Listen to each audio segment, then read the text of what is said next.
आज की कहानी है। कई बार हम दूसरों की मदद करके अपने आप को सुरक्षित करते हैं।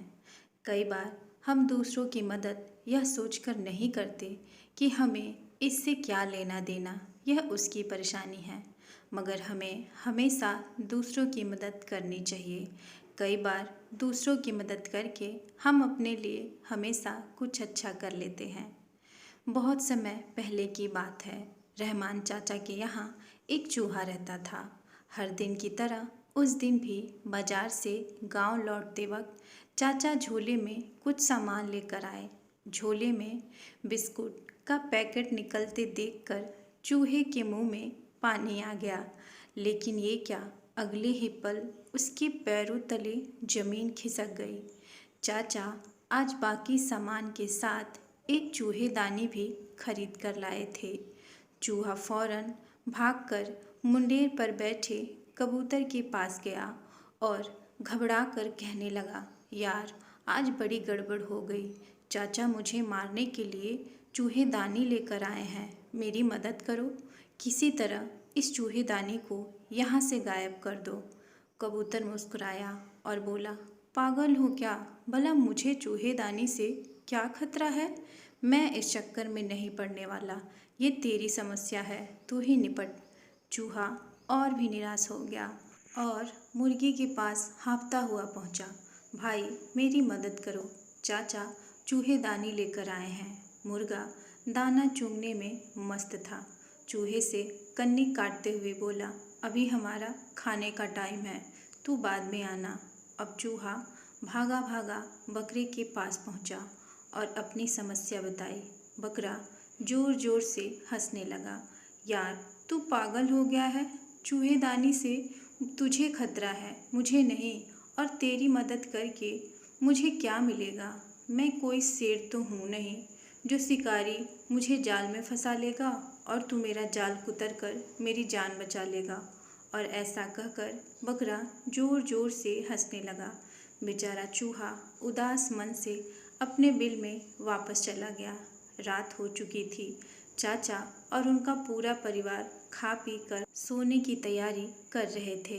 तभी खटाक की आवाज़ आई। चाचा की छोटी बिटिया दौड़कर चूहेदानी की ओर भागी। सभी को लगा कि कोई चूहा पकड़ा गया है। कबूतर, मुर्गा और बकरे को भी लगा कि आदत से मजबूर चूहा खाने की लालच में मारा गया। लड़की पलंग के नीचे हाथ डालकर चूहेदानी खींचने लगी। तभी हिस की आवाज़ आई। ये क्या, चूहेदानी में चूहा नहीं बल्कि एक जहरीला सांप फंस गया था और उसने बिजली की गति से फुफकार मारते हुए बिटिया को डस लिया। बिटिया की चीख सुन सब वहाँ इकट्ठा हो गए। रहमान चाचा सर पर पैर रखकर पड़ोस में रहने वाले ओझा के यहाँ भागे। ओझा ने कुछ तंत्र मंत्र किया और बिटिया के हाथ पर एक लेप लगाते हुए बोले, बच्ची अभी खतरे से बाहर नहीं है, मुझे फौरन कबूतर का कंठ ला कर दो। मैं उसे उबाल कर एक घोल तैयार करूँगा जिसे पीकर यह पूरी तरह स्वस्थ हो जाएगी। ये सुनते ही रहमान चाचा कबूतर को पकड़ लाए। ओझा ने बिना देरी किए कबूतर का काम तमाम कर दिया। बिटिया की हालत सुधरने लगी। अगले दिन कई नाते रिश्तेदार बिटिया का हाल चाल जानने के लिए इकट्ठा हो गए।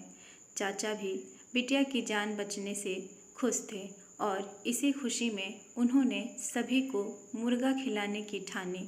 कुछ ही घंटों में मूंढों का भी काम तमाम हो गया। ये सब देखकर बकरा भी काफ़ी डरा हुआ था, पर जब सभी मेहमान चले गए तो वो भी बेफिक्र हो गया।